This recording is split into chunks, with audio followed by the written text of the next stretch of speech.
A day in my life sa alaagan nga babae nga naabot sa Escalante na padug nilaag. So karon kay kuyog din ako ang finally vulture. Ito, dili ko miuyaban na. So turpin ako siya guys. Then, dira kay kuyog na ko sila tita. Then ako manghud. So mga tumian na og priyahan kay malantaw if unsay na dito nga rides. Then iko kami nalantaw guys kay di mi ginahan mag rides kay na po mi ride sa mo. Basta sa fast fair nariga po mi sa kan sa priyahan din sige na siya panguan tayo. Nan diba kita mo to kung sa siya kadol-dolon. So sige na siya dikit-dikit na ko. Then padulong din ni ana sa kan sa Lasa. Ako ay isang anak mahirap. Lagi na lang akong nagsusumi.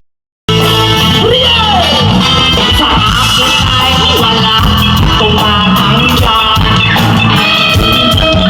Napapalaw ang aking pinag-aralan. So kita mo guys. Picture na. Hello. Lala ang Escalante. So padulong dahil may ana sa Temperdan guys kay na malit.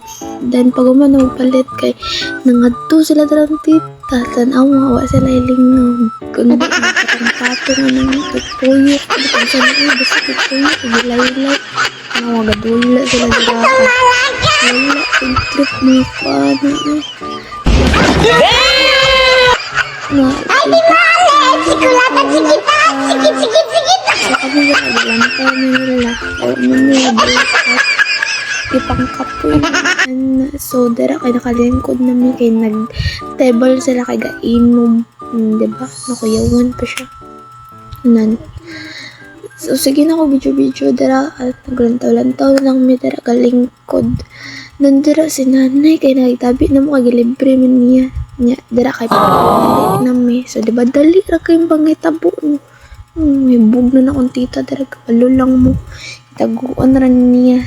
Diba si yo dira nan papuli na miyan na dali ra kayo no. Pero kabalo mo nabuntagan miyan na.